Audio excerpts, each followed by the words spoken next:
TV 20 Kannada ವಾಹಿನಿಗೆ ಸ್ವಾಗತ.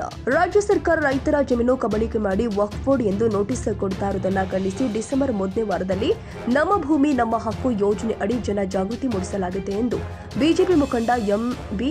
ಜೀರಲಿ ಹೇಳಿದ್ದಾರೆ. ಬುಧವಾರ ಬೆಳಗಾವಿ ಪ್ರವಾಸಿ ಮಂದಿರದಲ್ಲಿ ಸುದ್ದಿಗೋಷ್ಠಿಯಲ್ಲಿ ಮಾತನಾಡಿದರು.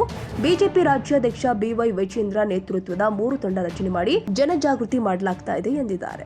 ನಮ್ಮ ತಂಡದ ನಾಯಕರಾಗಿದ್ದರು. ವಿಜಾಪುರಕ್ಕೆ ನಾವು ಹೋದಾಗ ಅದರಲ್ಲಿ ಬಸನಗೌಡ ಪಾಟೀಲ್, ಯತ್ನಾಳ್ರು, ರಮೇಶ್ ಜಿಗ್ಜಿನಿ ಅವರು, ಅರುಣ್ ಶಾಪೂರ್ ಅವರು, ಮಹೇಶ್ ತೆಂಗಿನಕಾಯಿ ಅವರು, ಮತ್ತೆ ನಮ್ಮ ಧರ್ಮಸ್ಥಳದ ಏನವ್ರ ಹೆಸರು ಪುತ್ತರಾಜ್,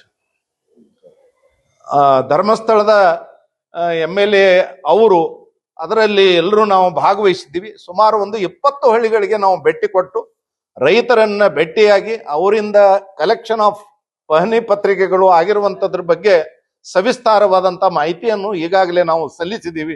ಆದ್ದರಿಂದ ನಿಮ್ಮ ಸಹಕಾರವನ್ನು ಈ ಸಂದರ್ಭದಲ್ಲಿ ನಾನು ಕೋರ್ತಾ, ಆ ರೀತಿಯಾದಂತ ಯಾವುದಾದರೂ ಸಂದರ್ಭ ನಿಮ್ಮ ಗಮನಕ್ಕೆ ಬಂದ್ರೆ ನಮ್ಮ ಗಮನಕ್ಕೆ ತನ್ನಿ ಅನ್ನುವಂತ ಮಾತನ್ನ ಹೇಳಿ, ಕನ್ನಡಿಗರ ಮೆಚ್ಚಿನ ನಿಮ್ಮ ಟಿವಿ 20 ಕನ್ನಡ ವಾಹಿನಿ ಇದೀಗ ಟಿವಿಯಲ್ಲಿ ಲಭ್ಯ. ಕರ್ನಾಟಕ ಮತ್ತು ದೇಶ ವಿದೇಶದ 360 ಡಿಗ್ರಿ ಸುದ್ದಿ ವಿವರವನ್ನ ಪಡೆಯುವುದಕ್ಕೆ ಟಿವಿ 20 ವಾಹಿನಿಯನ್ನು ಲೈಕ್ ಮಾಡಿ, ವಿಡಿಯೋಗಳನ್ನು ಶೇರ್ ಮಾಡಿ, ಕಮೆಂಟ್ ಮಾಡಿ, ಸಬ್ಸ್ಕ್ರೈಬ್ ಮಾಡಿ. HCN ಕೇಬಲ್ 842 ನಂಬರ್ನಲ್ಲಿ ಹುಕ್ಕೇರಿ ತಾಲೂಕು ಹಾಗೂ ಸಂಕೇಶ್ವರದ ಸುತ್ತಮುತ್ತಲಿನ ಹಳ್ಳಿಗಳಲ್ಲಿ ಲಭ್ಯ. PCN ಕೇಬಲ್ 129 ನಂಬರ್ನಲ್ಲಿ ಹಾರುಗೆರೆ ಸುತ್ತಮುತ್ತಲಿನ ಹಳ್ಳಿಗಳಲ್ಲಿ ಲಭ್ಯ. ರಾಯಬಾಗ್ ಡಿಜಿಟಲ್ ಚಾನೆಲ್ ಕೇಬಲ್ 80ನೇ ನಂಬರ್ನಲ್ಲಿ ರಾಯಬಾಗ ತಾಲೂಕಿನ ಸುತ್ತಮುತ್ತಲಿನ ಹಳ್ಳಿಗಳಲ್ಲಿ ಲಭ್ಯ.